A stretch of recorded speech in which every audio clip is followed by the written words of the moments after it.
Hey, it's Frank A. My partner Josh Piper Mock and I attended the Pace Morby Creative Nation Tour meetup in Long Beach, California on March 4th. Now, this event was held at the Westin in downtown Long Beach, and there were nearly 2,000, count them, 2,000 other investors who attended this meetup. And if you stick around to the end, I will reveal Jamil Damji's 7 real estate trends you should be following, along with Pace Morby's tips for newbie real estate investors. The lobby of the meeting hall was a great area for us investors to network and to speak with the sponsors who helped put on this event. I want to take a quick second to thank all the sponsors, the regional sub 2 leaders, Jamil Damji and Pace Morby for putting on this event for free for us to attend. The only thing I paid for was for parking. So thank you guys for putting this event on. You guys and gals for putting this event on. I appreciate it. Let's get to it. PadSplit was there. Now the cool thing is Atticus LeBlanc, the founder and CEO of PadSplit, was at his booth and also spoke to us as a group later during the event. If you're not familiar with PadSplit, it's a co-living platform. Think of it as Airbnb, but subdivide your house out by room and you rent by the room to PadSplit members. People aren't tenants, they're members of PadSplit. So if you're interested in co-living and that sounds like something that you'd like to do, reach out to padsplit.com. PropStream was also there. PropStream is one of the largest real estate investor sites to gather property information and owner information. If you're interested in PropStream, you can visit them online. Motivated Sellers was also there. Motivated Sellers is a pay-per-leads company. So what they do is they reach out to homeowners in your pre-selected areas. They send you leads when owners are interested in potentially selling their home. So if you are interested in pay-per-leads, you can look them up, motivateldsellers.com. HP Mortgage was there. They are a fix and flip hard money lender. You have Telios, sorry if I mispronounced that. They're a multifamily mastermind. Formosa Investing is also one of the sponsors. Now they are a multifamily investing. The next sponsor I saw was SoCal DKA. Now this seems good for newbies. They teach you how to go out and door knock distressed properties.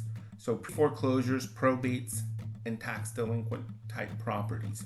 So if you're interested and you're a newbie, reach out to SoCal DKA. Now really quickly, I do have one side note. Josh and I sat in the last row of chairs in the meeting hall, and this was not a smart idea. There were groups of people standing around and chatting during the time the speakers were talking about the real estate businesses. So, mental note, don't sit in the last row in one of these meeting halls for future reference. Sit up somewhere closer. We also had a handful of speakers. Now, these are well-known sub-2 members and regional leaders. We had Richard Knowles, Mitch Roy, Steve Anderson, Oscar Orazo, Matt Starr, Alfie McFadden, Cheryl Trotsky, Jim Lee, and Michael Natkatsian. And I probably botched that too, so let me try to say it one more time just in case. Manatsakanian, or Canian? Manatsakanian. So Michael Manatsakanian, you got a few extra seconds, and I apologize if I mispronounced that. All these leaders are on Instagram, so if you're interested in finding more information about them, you can look them up. They're all on there. Jamil Damji talked about his 7 trends that we all should be following in the real estate market for 2026. Number 1 is business to consumer. These are companies like PadSplit that work directly to the consumer and then with us real estate investors. Number 2, zoning reform. Check with your local municipalities for all zoning reform updates. Jamil said there's a lot that are happening behind the scenes that are not being publicized to us investors. Number 3, pre-approving plans to build for co-living. Number 4, changing zoning ordinances in municipalities. In other words, more unrelated people who can live within one home. So again, this is something else that you got to check in with your city. Number 5. So Jamil said that insurance companies are beginning to provide insurance for co-living. So if that wasn't important to insurance companies, it probably wouldn't even be on the radar. So it's another key component that we all should be paying attention to. What policies are these insurance companies offering now for co-living? Number 6, Section 8. Now I know we all have heard of Section 8, but Jamil said that Section 8 is approving single room vouchers. So they're making a push towards co-living and making Section 8 available for single rooms. So again, co-living, pad split. And the last one, number 7, I hope I got these numbered all right. Number 7 is palliative care, which is a holistic approach that addresses physical, emotional, social, and spiritual needs of people living with serious or chronic illnesses. So palliative care is another area where you can maximize your cash flow on, especially with long-term rentals. So those are the 7 trends that Jamil Damji spoke about during this event.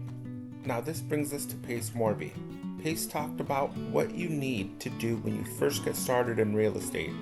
But before we get there, I'd like to commend Pace on him being able to recognize so many of his friends in the crowd.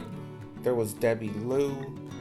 He talked to Casey Savage, I kid you not, about 12 different times, or referenced Casey Savage. It's a name I'm not going to forget anytime soon. And on and on and on. I mean, Pace is great at recognizing people and complimenting them and knowing what deals people are working on too. I mean, it's remarkable. I mean, the guy has a great memory.